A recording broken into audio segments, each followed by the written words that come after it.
Hey guys welcome back. तो अपने बड़े भैया के लिए हम क्या लगाएंगे, एल्डर की ओल्डर? तो आइए जानते हैं इस वीडियो में। तो बिना किसी देरी की शुरुआत करते हैं आज की हमारी वीडियो का।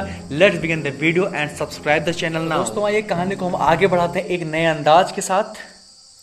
कल जो मैंने आपको पिछले वीडियो में कुछ रूल्स बताए थे उसकी एक्सरसाइज मैंने कहा था कि मैं अगली वीडियो में बताऊंगा। तो बिल्कुल अगली वीडियो में ये एक्सरसाइज आपके लिए। Where are the few books, हमने बात की थी फ्यू, आ फ्यू और द फ्यू की। हम एक बार बात कर लेते हैं लिटिल और फ्यू में डिफरेंस, तो थोड़ा सा हमारा क्लियर हो जाता है। लिटिल के बाद में हमेशा अनकाउंटेबल नाउन आता है और फ्यू के बाद में हमेशा काउंटेबल नाउन, वो भी कौन सा, प्लूरल काउंटेबल नाउन। ठीक है, ये चीज़ तो आपको क्लियर है। Where are the few books that you had, ये हमने बना दिया है। तो वेयर आर यहाँ पे क्या भरा गया, द बुक्स। आपके पास जो किताबें थी, मतलब स्पेसिफाई कर दिया गया है कि आपके पास जो किताबें थी वो कहाँ है। ठीक है, आइए हम दूसरा देख लेते हैं। Men are free from fault, इस पे लिखा है कि कुछ आदमी ऐसे होते हैं जो बिल्कुल गलतियां उनमें होती ही नहीं। तो बताइए कितने लोग हैं, मतलब बिल्कुल ना के बराबर हैं इस पे, इसलिए हम यहाँ पे क्या लगाएंगे, हम लगाएंगे यहाँ पे फ्यू। ठीक है, books are as popular as Gita, कुछ किताबें ऐसी हैं जो गीता जितनी प्रसिद्ध हुई हैं। तो कितनी किताबें ऐसी हैं, मतलब कुछ, बिल्कुल ना के बराबर। ठीक है, तो पे हम क्या लगाते हैं, फ्यू लगा देंगे। ठीक है, आइए आगे देख लेते हैं।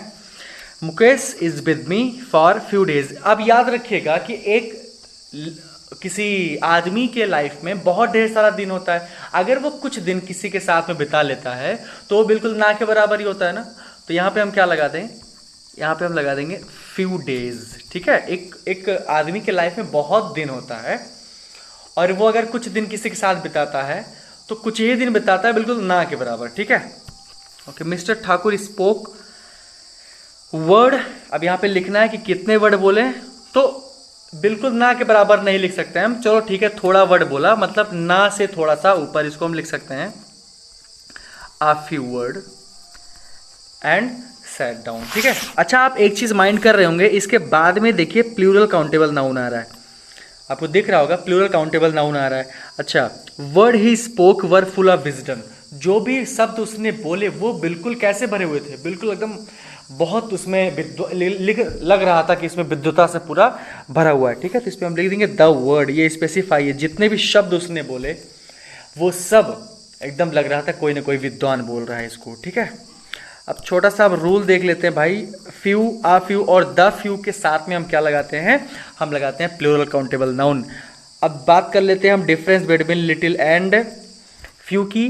तो इसमें एक ही चीज़ जो हमको समझनी है, जो फ्यू और लिटिल को अलग करती है, वो कौन सी चीज़ है, वो फ्यू और लिटिल को बस एक चीज़ अलग करती है कि फ्यू के साथ काउंटेबल नाउन लगता है, वो भी प्लूरल काउंटेबल नाउन, और लिटिल के साथ क्या लगता है, सिंगुलर काउंटेबल नाउन। ठीक है, आगे बढ़ते हैं हम।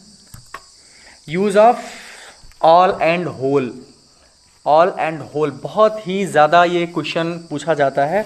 ऑल का मतलब जान लेते हैं कि ऑल का मतलब होता है कि देखो मैंने नीचे बिल्कुल डिफ्रेंशिएट किया है। ठीक है, पहले हम नियम जान लेते हैं। ऑल किसके साथ लगता है, प्लूरल काउंटेबल नाउन के साथ भी लग सकता है और सिंगुलर काउंटेबल नाउन के साथ भी लग सकता है। जैसे हम क्या लगाते हैं, all the books, all the money. ठीक है, और हम ये सिंगुलर काउंटेबल नाउन नहीं है मित्रों, ये है सिंगुलर अनकाउंटेबल नाउन। ठीक है, यहाँ पे काउंटेबल नाउन नहीं है, जिसे लिखा हुआ है all the money has been spent. ठीक है, और होल का मतलब क्या होता है, इंटायर, इंटायर या कंप्लीट, एक पूरा, इतना। और ऑल का मतलब इतना। जैसे एक आदमियों की बात हो रही है तो कुछ आदमी हैं तो वहाँ पे बोलेंगे सारे आदमी इधर आओ। ठीक है, लेकिन जब होल का आदमी बात कर लिया जाएगा तो होल मतलब होता है पूरी, जो एक पूरा इंटायर कंप्लीट आदमी जो जाति है वो पूरी। ठीक है ना, कैसे देख लेते हैं हम। Her whole body was covered, उसकी जो पूरी बॉडी थी वो कवर्ड थी, मतलब कोई एक चीज़ नहीं। ठीक है ना, उसके सारे बाल नहीं, उसके सारे पैर नहीं, पूरी बॉडी जो थी वो क्या, कवर्ड हुई थी। Whole country is facing economical crisis, जो देश है, ऑल कंट्री नहीं लगाएंगे, वहाँ पे हम होल लगाएंगे क्योंकि ये पूरे एक समूचे किसी चीज़ की बात हो रही है। ठीक है ना, तो हम होल कंट्री लगा देंगे। ओके, आगे हम बढ़ते हैं।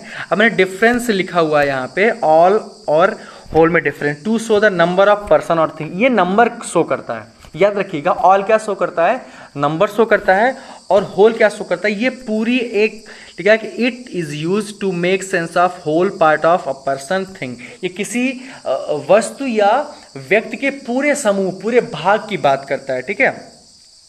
और एक जगह पे होल और यूज होता है, वो इसका स्ट्रक्चर क्या है, द होल प्लस ये कॉमन नाउन। कॉमन नाउन के पहले अगर होल जैसे हो जा लिख दिया जाए कि द होल मैन, ठीक है। अब ये मैन क्या है, ये पूरे मानव जात की बात करने लगा, ठीक है। तो ये सब स्ट्रक्चर किसके साथ यूज होते हैं, होल के साथ, द। और ऐसे भी लिख सकते हैं हम, प्रॉपर नाउन के साथ भी होल लगा सकते हैं, लेकिन प्रॉपर नाउन के साथ जब होल लगेगा तो उसका स्ट्रक्चर किस प्रकार होगा, the plus whole of plus plural noun, ठीक है ना। चलिए आगे देखते हैं भाई एग्जाम्पल। कौन सा एग्जाम्पल, अभी आइए देखते हैं। द होल वर्ड, देखो मुंह से निकल ही गया होल, WHOLE होल, ये वर्ड है मित्रों, whole word knows the fact of. अच्छा, इसके बाद में जो चीजें आती हैं वो सिंगुलर हेल्पिंग वर्ब आएंगे, ठीक है ना।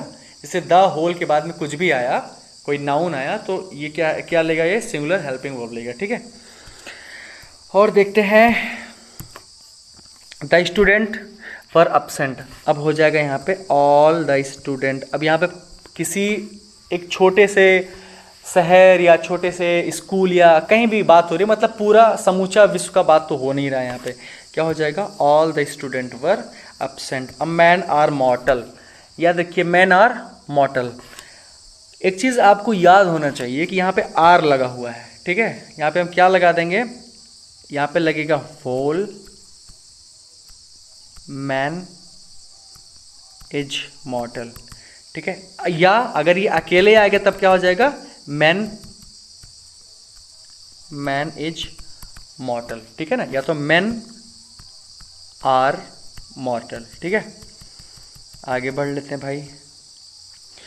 The dot dot field wrong with the shouts of Joy. ये जो फील्ड है मतलब पूरा मैदान किससे भर गया, एक साउट से, एक जो खुशी का जो चिल्लाहट होती है, खुशी की चिल्लाहट, मतलब कोई मान लो कोई मैच कोई जीतता है तो पूरा मैदान किससे भर जाता है, ये खुशी की चिल्लाहट से भर जाता है। तो क्या हो जाएगा, द होल फील्ड, ओके। तो यहाँ पे द होल हो जाएगा, the whole body was covered, ठीक है। आगे बढ़ते हैं भाई।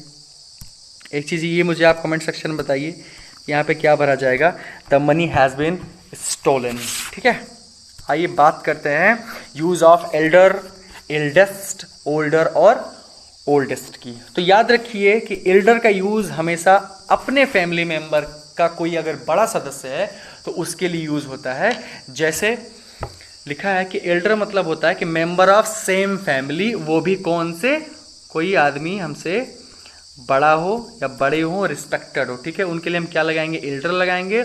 और member of some other family और सोसाइटी, या दूसरी सोसाइटी के, मतलब हमारी फैमिली से ना हो, कोई और दूसरा। जैसे हम लोग बोलते हैं ना कि बड़े भैया, वो दूसरे, हमारा भाई नहीं, वो किसी दूसरे का भाई है, मतलब हमारी फैमिली की नहीं है, वो कोई दूसरा है, लेकिन हम भी उनको क्या मानते हैं, बड़े भाई की तरह मानते हैं। तो हम क्या लगाएंगे, हम लगाएंगे वहाँ पे ओल्डर, ठीक है। ऐसा अ पर्सन, जैसे यहाँ पे देखेंगे my elder brother is very motivated person, मेरे जो बड़े भैया हैं, मतलब यहाँ सगे भैया की बात हो रही है, मेरे जो सगे भैया हैं बहुत मोटिवेटेड पर्सन, हमेशा प्रेरित रहते हैं, ठीक है।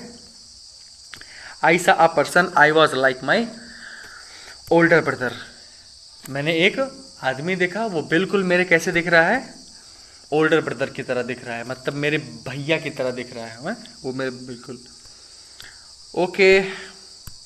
तो देख लेते हैं, ओल्डर के साथ में हम दैन लगाते हैं, लेकिन हम एल्डर के साथ में हम दैन नहीं लगाते हैं। मतलब हम ये लिख सकते हैं क्या, Bhavna is older than Reena, but हम ये नहीं लिख सकते हैं Bhavna is elder than Reena. इसका मतलब एल्डर के साथ में किसका प्रयोग होता है, दैन का प्रयोग नहीं होता है, एल्डर के साथ में टू का प्रयोग होता है, ठीक है। एक बात याद रखिएगा आप।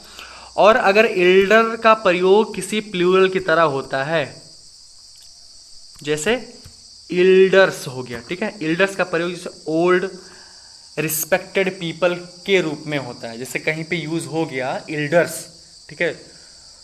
तो हम कैसे जानेंगे कि ये किसी ओल्ड पर्सन के लिए, रिस्पेक्टेड पर्सन के लिए यूज होता है। सेंटेंस के हिसाब से हम समझ लेंगे द चिल्ड्रन मस्ट ओबे दियर एल्डर। हमें अपने बच्चों को सिखाना चाहिए क्या, कि किसकी रिस्पेक्ट करें, अपने बड़ों की, ठीक है ना। द चिल्ड्रन मस्ट ओबे दियर ओल्डर। अब ये सेंटेंस आपका गलत हो जाएगा, ठीक है, क्योंकि यहाँ पे क्या लगा है, ओल्डर लगा है, ठीक है। तो आज की वीडियो में बस इतना ही।